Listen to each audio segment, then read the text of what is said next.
Bem, boa noite para todo mundo. Satisfação estar aqui novamente. O tema de hoje é entre o ego e a alma. Eu dei esse nome, mas esse tema é o desejo que eu tive de compartilhar uma reflexão que veio a partir de o título de um livro que eu acabei ganhando de presente.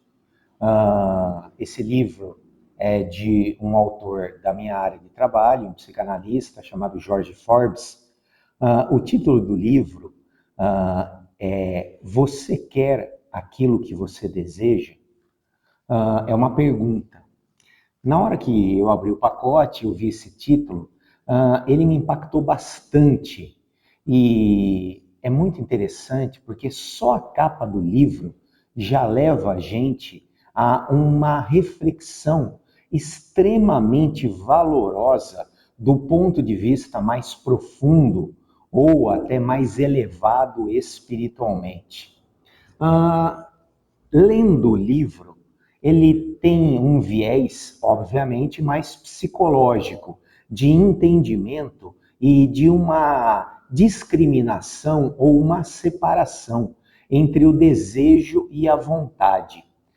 Segundo esse autor, que tem uma fala totalmente concordante com essa ciência que é a psicanálise, ele diz que o desejo ele é um instinto natural, involuntário, incontrolável, que faz parte do nosso eu material, do nosso eu mais instintivo e primitivo, que a base do desejo está naquilo que nós chamamos de ego. O que seria o ego para a psicologia e o que seria o ego para o espiritismo? O ego é a identificação do meu eu encarnado. É aquele que carrega uma identidade a partir do início dessa vida, nascendo no lugar que eu nasci, tendo os pais que eu tive, a educação, a condição socioeconômica, a religião, as influências culturais, os amigos. É a identidade dessa encarnação.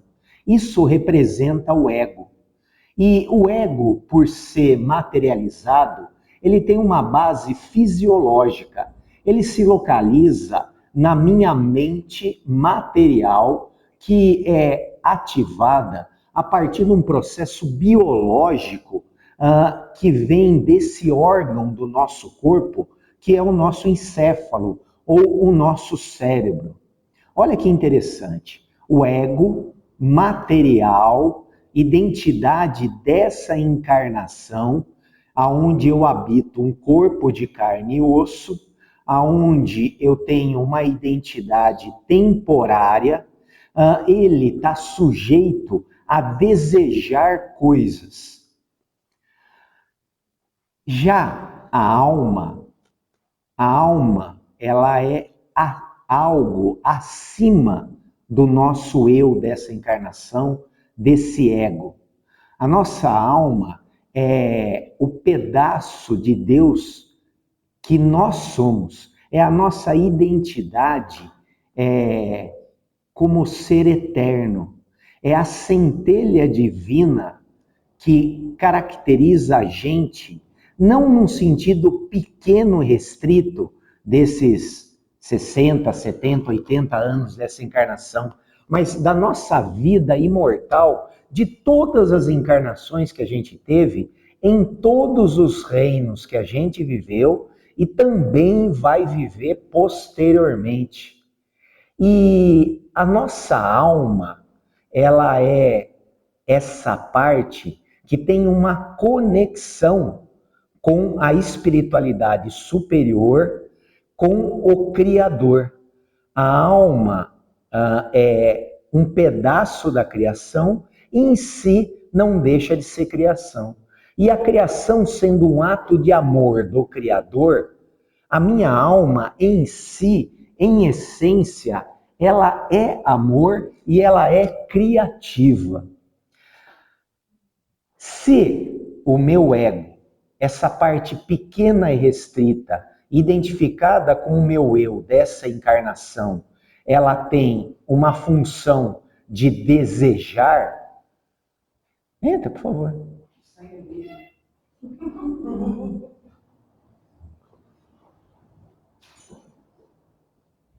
Na minha alma reside uma função altamente superior, que é o livre-arbítrio, o poder de escolha.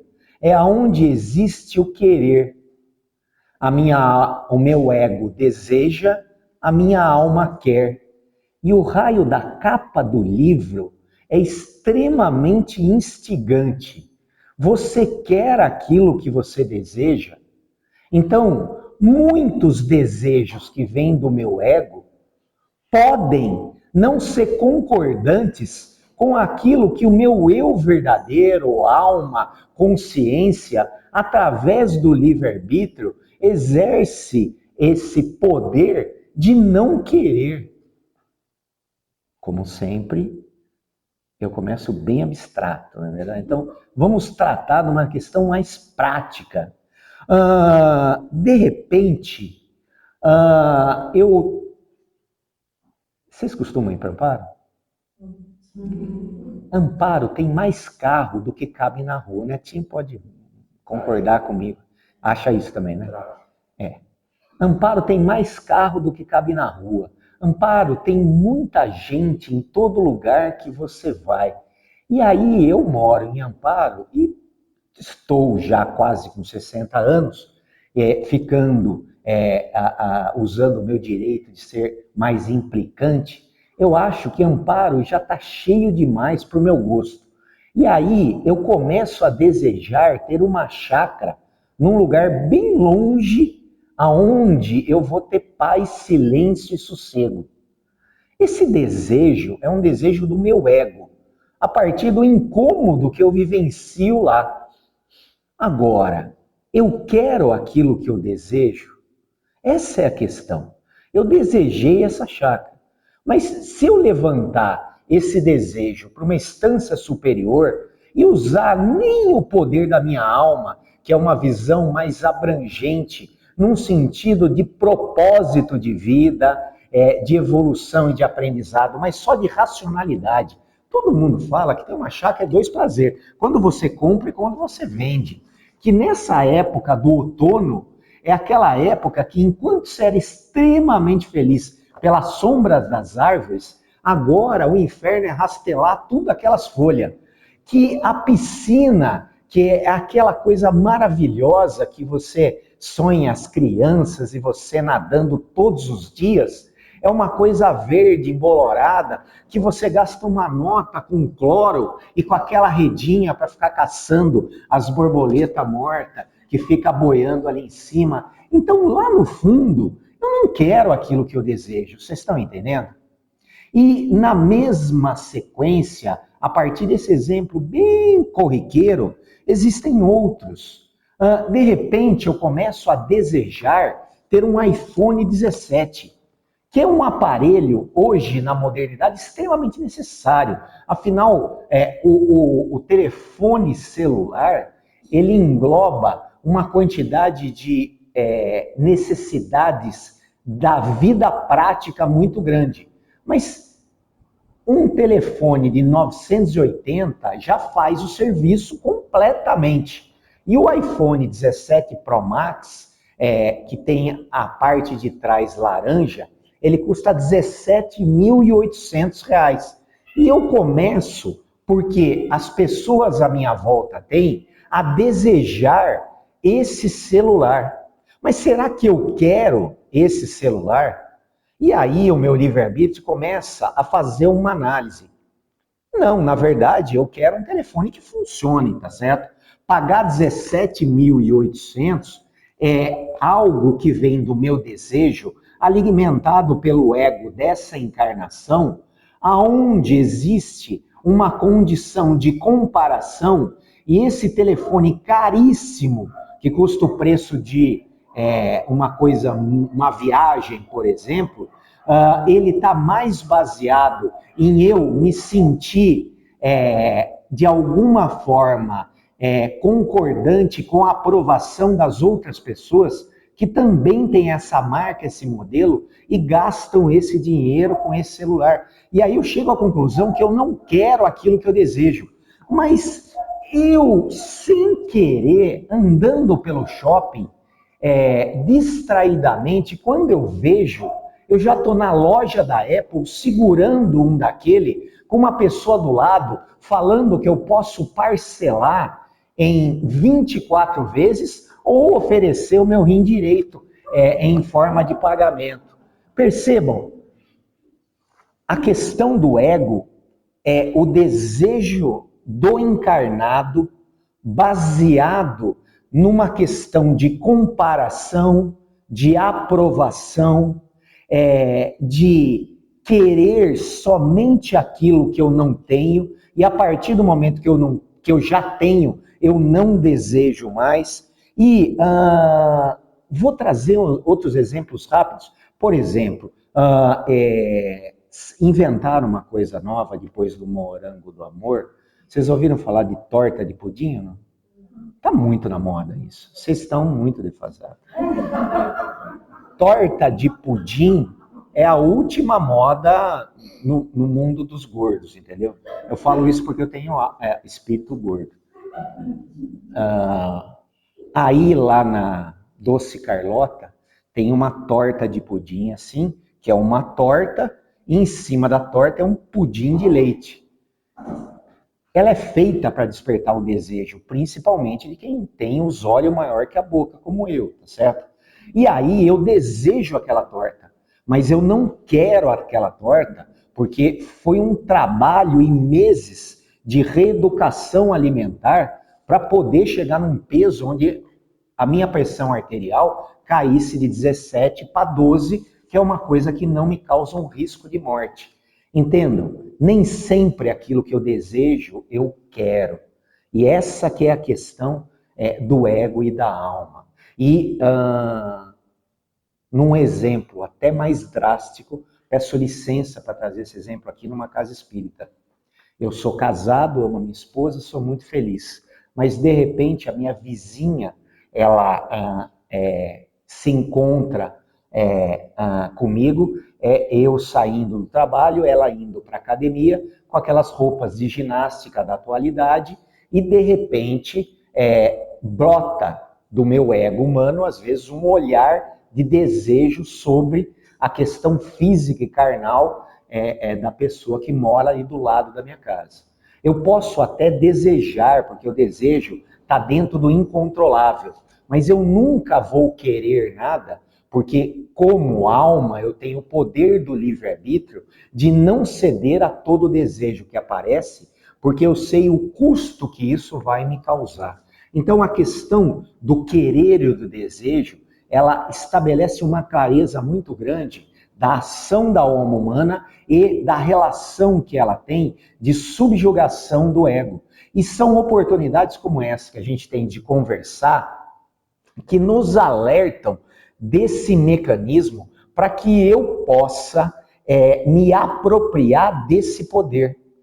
Por que eu estou falando isso? A maior parte das pessoas, elas não sabem que elas não são a mente delas, ou elas não são essa identidade dessa encarnação, que elas não são esse ego. Esse ego, essa vestimenta, essa identidade é algo temporário. Que eu, sendo alma, eu sou algo superior a esse ego e essa mente. E esse ego e essa mente atuam nesse lugar, nesse espaço de tempo, de acordo com essa cultura e sociedade que nós vivemos. Mas eu, alma, tenho um princípio que é muito mais fundamental, que é a evolução e crescimento, saindo de um estágio simples e ignorante e chegando próximo do Criador. Então, quando eu entendo esse mecanismo e tenho clareza disso, eu consigo me apropriar desse poder e dessa força e entender que essa mente que carrega esse ego e essa identidade, ela não é o meu eu verdadeiro. Ela é uma expressão do meu eu verdadeiro nessa encarnação. E quando eu não sei disso, eu vivo, ajo e decido a partir do ego e muito em função desses desejos, sem questionar se eles estão concordantes com o meu eu verdadeiro, alma, livre-arbítrio, vontade, princípio de evolução, de amor e de crescimento. Mas quando eu sei, a coisa fica diferente. Porque eu entendo que eu, alma, sou o cavaleiro. Essa mente portadora de um ego é um cavalo bravo, que ele é solto aqui, nesse pastão que é o mundo de hoje, e ele vai de acordo com aquilo que é, ou é a... Como é que se chama um monte de cavalo? Manada? É, né? Eu vou atrás da manada, ou... Hã? Tropa, ótimo. Eu vou atrás da tropa, ou eu vou procurar a mais confortável, cômoda e prazerosa graminha para ficar acomodadamente pastando. Não seguir o caminho que foi determinado pela minha própria essência, que seria a minha missão pessoal aqui na Terra, aquilo que eu preciso desempenhar, o que eu preciso aprender, as qualidades e virtudes que eu vou desenvolver para que os defeitos e vícios possam estar diminuindo. Então, essa conversa para mim é um privilégio de oportunidade de apresentar essa possibilidade diante de iniciativas ou mobilizações de desejo da sua parte, você, antes disso, se reconhecer como alma, se identificar e ter uma clareza do seu propósito e ser alma dirigindo a sua vida, não deixar que o seu ego e os seus desejos direcionem a sua vida, porque se você guiar a sua vida a partir do seu ego, a chance de fracasso ela é muito maior, porque o ego é pequeno, limitado, e ele é motivado pelo desejo, não por um livre-arbítrio e razão que está concordante e consoante com as leis e princípios do Criador, que são infinitamente perfeitas. Tá muito enrolado isso? Tá beleza? Bom também. Atendi uma paciente, 42 anos, casada, tem 2 filhos, um de 11 e um de 9. Ela veio e durante 8 sessões, ela só falou questões relacionadas ao trabalho que ela desempenhava, certo? Trabalhava numa indústria, essa indústria tinha um nível de exigência muito grande com relação ao desempenho dela, problemas de relacionamento com o chefe, o supervisor direto dela, e o quanto de angústia que ela carregava, o quanto que isso gerava de cansaço, como ela devia se colocar diante dessas exigências, diante das autoexigências, e a terapia dela foi evoluindo num sentido superficial de tratar questões profissionais. E aí, num determinado momento, aonde esgotou-se essa questão superficial, eu fiz uma provocação para ela no final do nosso encontro, que na semana seguinte ela me contou que ocasionou para ela uma quantidade enorme de horas não dormidas. E a partir da outra semana já veio com uma conversa completamente diferente. Ela chegou à conclusão que a quantidade de energia que ela estava colocando no trabalho e na ambição profissional estava gerando adoecimento e desequilíbrio a ponto dela buscar uma ajuda psicológica. E que ela estava gastando tempo e dinheiro em terapia e, na verdade, isso era um sintoma e um efeito de que ela tinha se perdido no caminho da vida dela.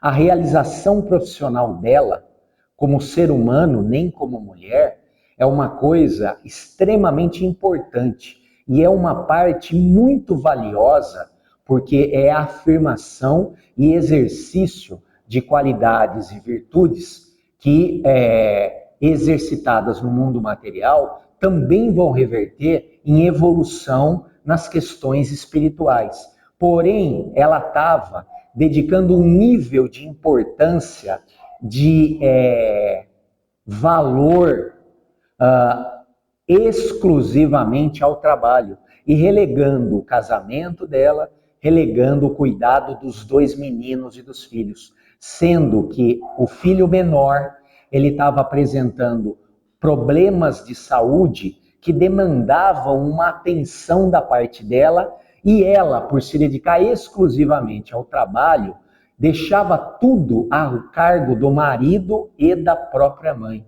E ela, durante a semana, a partir de um exame de consciência, parte integrante da alma, não do ego, chegou à conclusão que ela tinha se desviado muito do caminho. Ela se deixou guiar pelo ego, pela ambição, pelo desejo de crescimento. Ela se deixou encantar pelo desejo de ganhar muito e ter um conforto material. Mas ela estava abrindo mão das vivências, das experiências da maternidade, da constituição da família, do amor, do cuidado e até da própria saúde e equilíbrio, sem falar das questões espirituais e de outras áreas da vida que estavam sendo deixadas para trás. É um excelente exemplo de qual é a facilidade da gente, no mundo contemporâneo, se distanciar da nossa essência, da nossa alma e viver baseado num ego que, de acordo com a manada ou a tropa, segue numa corrida desenfreada atrás de questões materiais, atrás de poder, se moldando a partir da comparação, hoje extremamente acessível, a partir da mentira que as redes sociais apresentam. Então eu olho para as outras pessoas e vejo que aquele grande amigo está viajando na Europa. O meu colega que cresceu comigo comprou um carro zero. Aquelas pessoas que eu convivo no trabalho têm o telefone que tem a partezinha atrás laranja, que custa 17 mil, e o outro já conseguiu um cargo e uma posição mais elevada. A ambição não é um defeito, mas a ambição que não é racionalizada e fruto da nossa escolha é simplesmente uma busca por compensação, aí sim ela é errada. E aí eu gostaria de entrar na questão da compensação. Em se falando em alma e ego, a alma tem necessidades diferentes das do ego. O ego tem necessidades materiais. Ele quer ser aprovado pelo outro, ele quer ter poder, ele quer ter destaque, ele quer ter conforto, ele quer ter segurança, ele quer, de alguma forma, ter o controle de tudo que está à sua volta. E o que a alma quer? A alma quer evoluir, a alma quer amor, a alma quer paz, a alma quer equilíbrio, a alma quer a oportunidade de trabalho, porque no trabalho você passa a ser co-criador e você passa a ser alguém que está atuando junto com aquele que criou o universo, como um co-criador. Então, as necessidades da alma sendo diferentes das necessidades do ego, a gente, quanto mais distante está da própria alma, mais a gente vive baseado no ego. E quanto mais longe eu estou da minha essência, mais eu percebo o vazio desse distanciamento que o meu ego, classificando e percebendo como angústia e buraco, tenta compensar e tapar aí com aquilo que lhe foi ensinado, coisas materiais, compras. Então, o que eu gostaria de deixar bem claro, em português claro, Todo o excesso que a gente vive é uma compensação ao distanciamento da minha verdadeira essência. Todo o excesso é compensação de um vazio da alma que o ego tenta preencher com coisas materiais. E que coisas são essas? Excesso de comida, excesso de bebida alcoólica, excesso de drogas, excesso de comprar na Shopee, só na Shopee, excesso de jogo a partir das bets, às vezes excesso de trabalho, excesso de dependência emocional em relacionamentos, porque se eu tenho uma proximidade com a minha alma, se eu tenho uma conexão com o meu propósito, eu tenho aquilo que se entende como autoestima, que é amor por mim mesmo e me fazer bem. E o outro passa a ser alguém que caminha junto comigo, não alguém que vai tentar me sustentar, já que eu não tendo autoestima e estando distante da minha alma, sinto um vazio e um buraco de amor, que é um buraco de amor verdadeiro. Amor de mim para eu mesmo e amor do Pai a mim, que a gente experimenta quando a gente está no caminho correto. A atenção a esse tipo de coisa, ela é fundamental, porque o mundo que a gente vive, ele cobra demais da gente e ele apresenta todo esse tipo de compensação como sendo aquilo que é o teu dever. Então, antes de você encarnar, você vem com uma missão espiritual de aqui, formar uma família, ter um trabalho material, ter um engajamento religioso, fazer a caridade, trabalhar teu autoconhecimento espírita, trabalhar a tua reforma íntima, que é o aumento das suas qualidades e virtudes, diminuição dos seus defeitos e vícios. E de repente, a partir da lei do esquecimento, você entra nesse círculo vicioso, nesse piloto automático. E aí, em vez de ser guiado pelo teu propósito, alma, você é guiado pelo ego. E o que o ego fala? Segue o que a turma está fazendo que você vai se dar bem. E todo mundo segue o que a turma está fazendo e vai todo mundo para o mesmo buraco.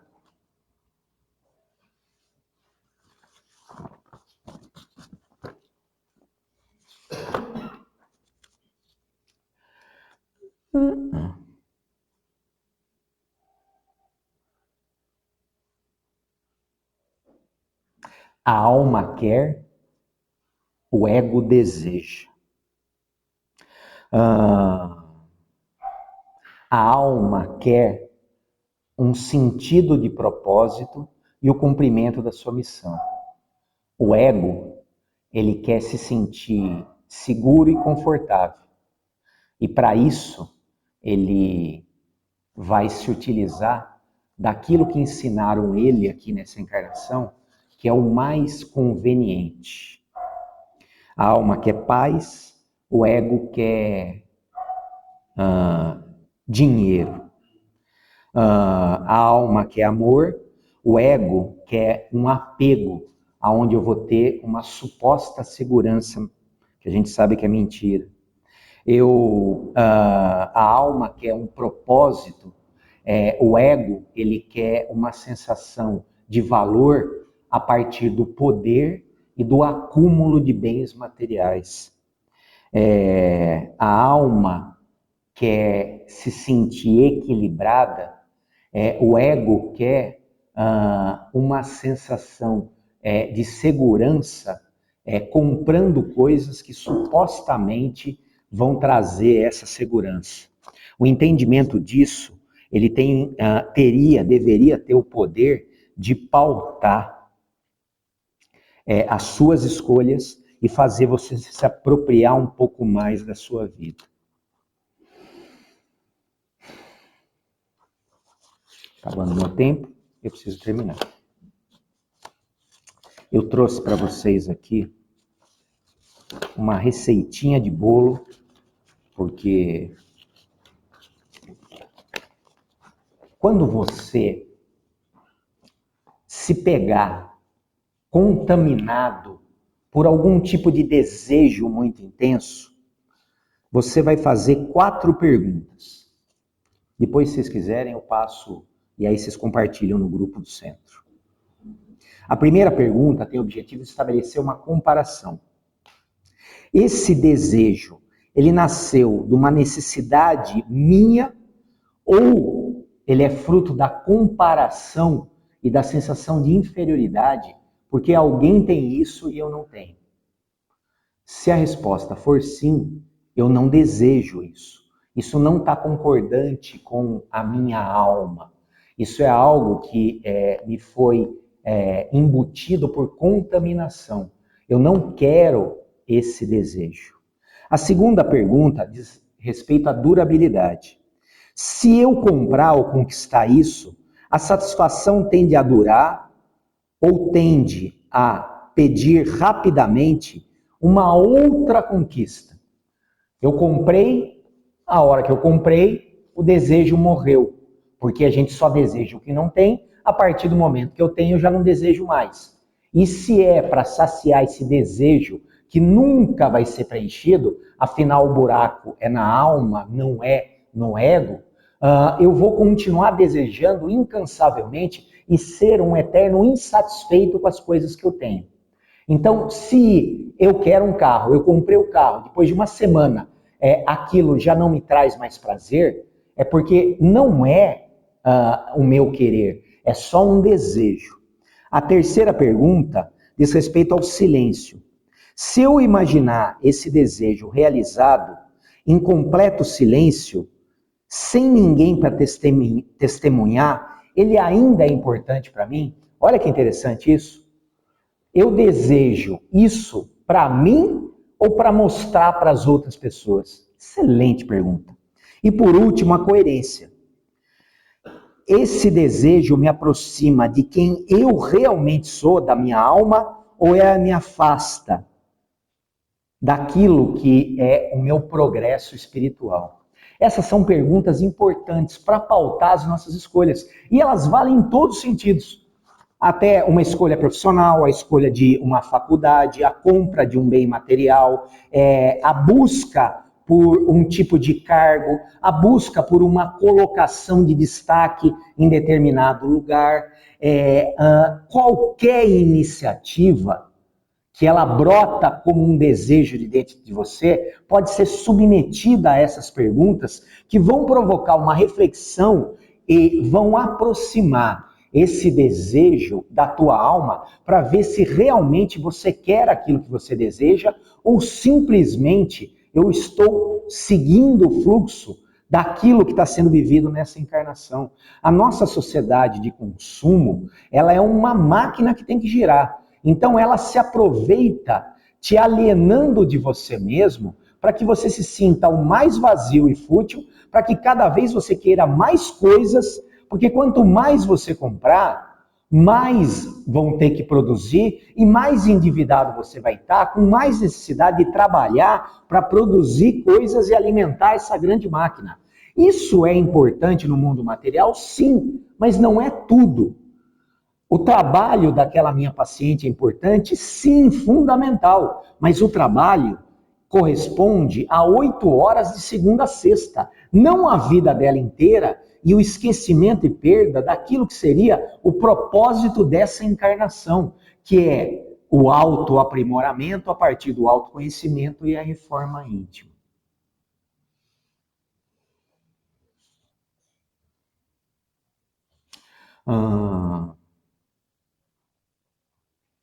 A alma, quanto mais eu estou conectado com a minha alma, e como que eu me conecto com a minha alma? São nos momentos de oração, são nos momentos de contemplação, especialmente nos momentos de silêncio.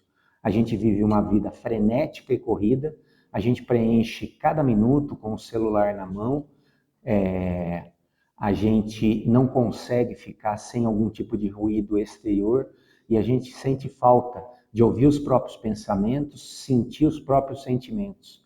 E através do silêncio que você consegue se aproximar de você mesmo, ouvir o que a tua alma está pedindo, antes que ela manifeste sintomas ou cometa o erro de correr atrás desesperadamente de desejos que não vão agregar nada no meu crescimento espiritual. Esse deveria ser o entendimento e a diferenciação entre eu verdadeiramente sou alma e eu tenho um ego. Eu sou o senhor dos meus pensamentos, sou senhor dos meus desejos, a partir do livre-arbítrio que está acima, a partir do meu princípio de vontade. Beleza?